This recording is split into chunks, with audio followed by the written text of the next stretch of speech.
Okia Omtata is the head of the snake. All along has been. You have Boniface Mwangi. You have Hanifa Edan. You have Hus Halid. You have Julius Kamau. You have Morara Kebaso. You have to vet the people that you are interacting with. You have to vet the people that you're following. Now, they're saying that somebody has been paid to malign them. What reputation do they have to protect? These are conmen. These are frauds. You give them your money. You give them your time. And by doing that, you are inadvertently killing our movement. We are working so hard to do civic education. Sending money, you're just giving attention to people who are sabotaging us. We have been going round circles around the same point. What more do you want me to do? And many of you are against my presenting to present myself to DCI. You think it's a booby trap, it's a setup meant to abduct me and eliminate me for good. I'm taking all your comments. I'm speaking with lawyers. So nothing will be ignored. I'm not one to ignore public views. We've been talking about the enemy. We've been talking about Ruto. The amount of energy that we've expended to talk about Ruto in various civic education platforms, on social media, on physical locations, by now that man should have gone. Because I've never seen such levels of consensus. I've never seen such uniformity, unanimity across the country, across the tribes, that this man is bad for the country. So why is he still in power? Why is William Ruto still in office? A very minuscule thing is keeping him in power. A very small thing is keeping William Ruto in power. Something very tiny, something in your face, it is hiding in plain sight.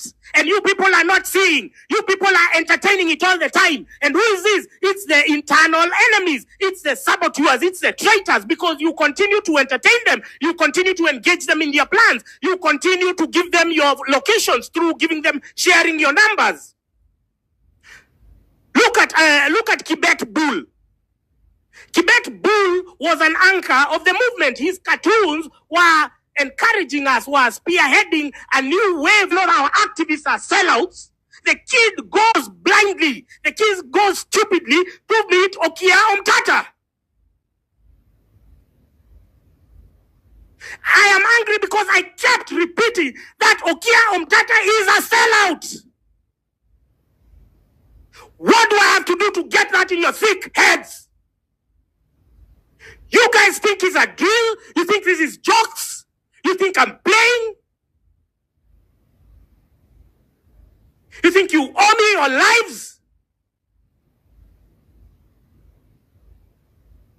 You think I'm obligated to give you this information? I'm doing this so that we can extend the shelf life of the movement. But the movement is being subjected to a lot of self-sabotage because most of you are... I cannot believe that up until December, there were still people using Safaricom. Not only me was I speaking about it, Nation did a whole front page saying that the Safaricom system is infiltrated. There is a company they hired from the UK in 2012. It's the one that has been giving the locations of activists and political dissidents. And you still hold onto your Safaricom SIM cards. Are you sick?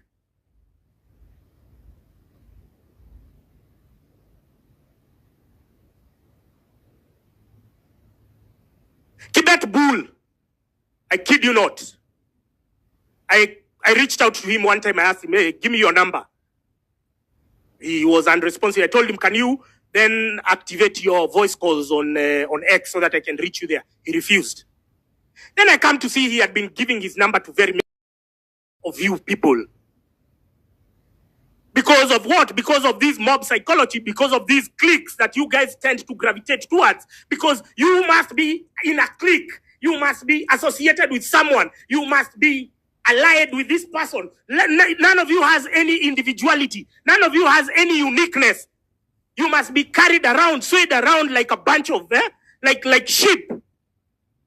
That's why Even if we were hundreds of thousands in CBD on June 25th, you people were still herded like livestock by a bunch of activists told go home.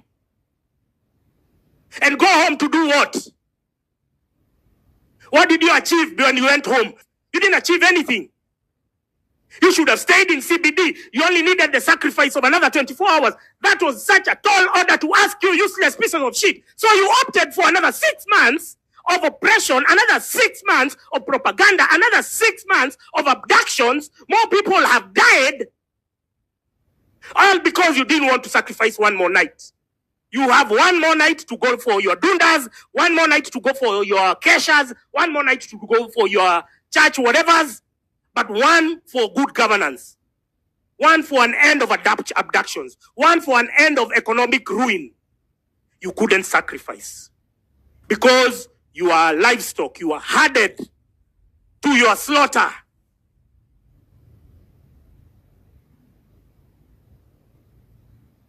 I tell Quebec Bull, he could see my tweets. Understand, Okia Omtata is a system apologist. Everything you see him doing is a charade. He's a system apologist.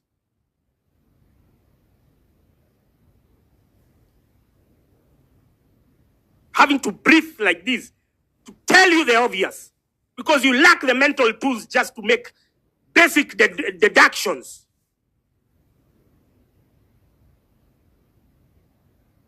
You have to keep on repeating this shit every other day just so that you can be alive.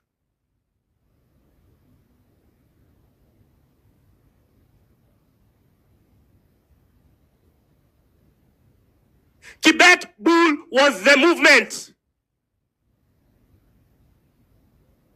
I say was because they are convinced that he was killed and it's the reason why they are not releasing all the other boys. Quebec Bull was the movement. By arresting, by abducting, God forbid, by murdering Quebec Bull, they knew they were puncturing the movement. These, I told you, all these abductions are done from policy level. They are done on the desktop. They look, who has the most influence? Let's go this way, let's sway that way. So Quebec Bull's abduction was not a coincidence. It was not one of these random ones. This was something that was calculated on the table for weeks. And Okia Omtata was privy to those discussions, if not being part of them. So Quebec Bull reaches out to Okia Omtata. My brother has been abducted. What can I do? No, don't tell anyone. Don't tweet. Come to my office on Monday.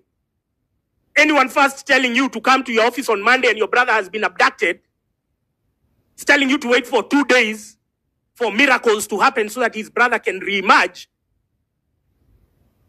You guys have to utilize your senses. You have to think, you have to use your gut feeling to utilize your senses. I can't keep on repeating this. We can't be doing the same shit over and over. We can't be planning protests and then all the medias, they go to Okia Omtata and then Okia Omtata stages his own arrest and then everything we are going to do it on Monday the 6th and expect different results.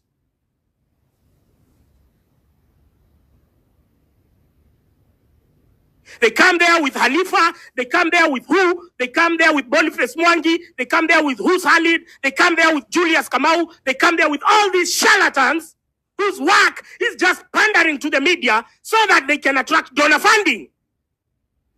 But because the donors also, they have been short of money, now they have realized that the government has more money, so let's do a run for donors. Let's do a run for government money. Because donor money is not guaranteed. Every day there is a new political change. Like now, and then these ones, they are not into funding NGOs. These ones, so they know that donor money is not reliable. So what do? Now let's go for government money. Okia Omtata is the head of the snake. All along has been. You have Boniface Mwangi. You have Hanifa Edan. You have Hus Halid. You have Julius Kamau. You have Morara Kebaso. You have to vet the people that you are interacting with. You have to vet the people that you're following. Now, they're saying that somebody has been paid to malign them. What reputation do they have to protect?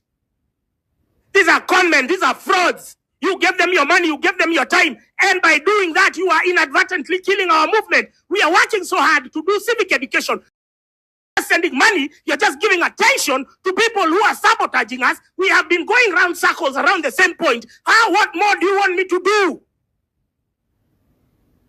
The DCI here on my neck,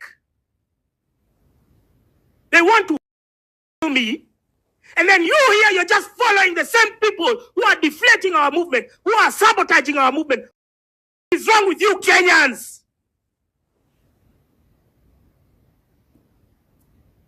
Morara Kebaso is a conman.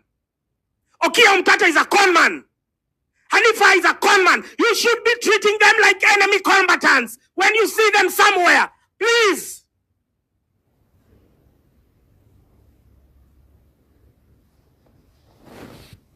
Monday, 6th of January 2025 is Mother's Day. Today you've seen they've discovered the lifeless body of Ibrahim Mwiti in Thika Level 5 Hospital.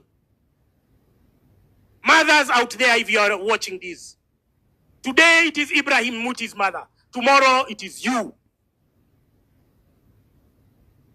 All these activists, we've just been telling them, all the people in social media, we've been giving them the tips and telling them that tomorrow is you. These are the simple tips. Stop talking to these guys. Stop interacting with these guys. These guys are sellouts.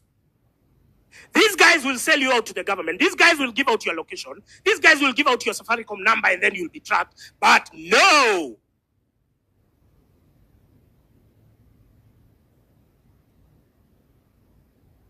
But no. You thought you were smart enough. The only reason I am alive is because I took those simple steps.